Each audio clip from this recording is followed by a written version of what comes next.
சிறுநீரகம்ன்றது பார்த்தீங்கன்னா, ரொம்ப ஒரு சாஃப்ட்டான டிஷ்யூவால் ஆனது. அது வந்து நம்ம ரொம்ப நுண்ணிய நரம்புகளால் ஆனது. ஸோ, அத வந்து பார்த்தீங்கன்னா, நம்ம பாடியில இருக்க கழிவுகள்லாம் வந்து வெளியேற்றக்கூடிய ஒரு உறுப்பு.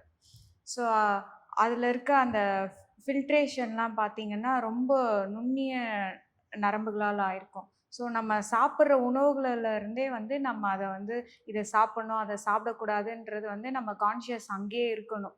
ஸோ, நம்ம பார்த்து சாப்பிடுறது மூலியமாவே நம்ம சிறுநீரகத்த பாதுகாப்பா மெயின்டெயின் பண்ணலாம்.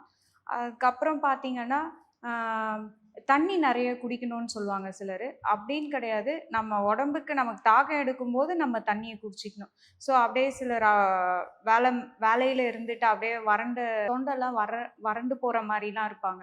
அந்த மாரிலாம் விடக்கூடாது. தேவையானப்ப நம்ம தண்ணி குடிச்சிக்கணும். நமக்கே தெரியும் நம்ம சென்ஸ் சொல்லும் தண்ணி குடிக்கணுன்றப்ப. அப்ப குடிச்சிட்டு நம்ம அத சேஃபா பார்த்துக்கணும். ஸோ, அந்த மாரி பண்ணிட்டு வந்தாலே வந்து சிறுநீரகம் வந்து ஆரோக்கியமா இருக்கும். கிருமி தொற்றும் வராது. நெறைய பேருக்கு யூரினரி இன்ஃபெக்ஷன் இந்த மாரிலாம் வரும். இதெல்லாம் வந்து நம்ம ப்ராப்பரா டைல்யூட்டா இருக்க அந்த நீர் ஆகாரம்லாம் எடுக்கிறது மூலியமாவே வந்து சிறுநீரகத்த ஆரோக்கியமா பாதுகாக்கலாம்.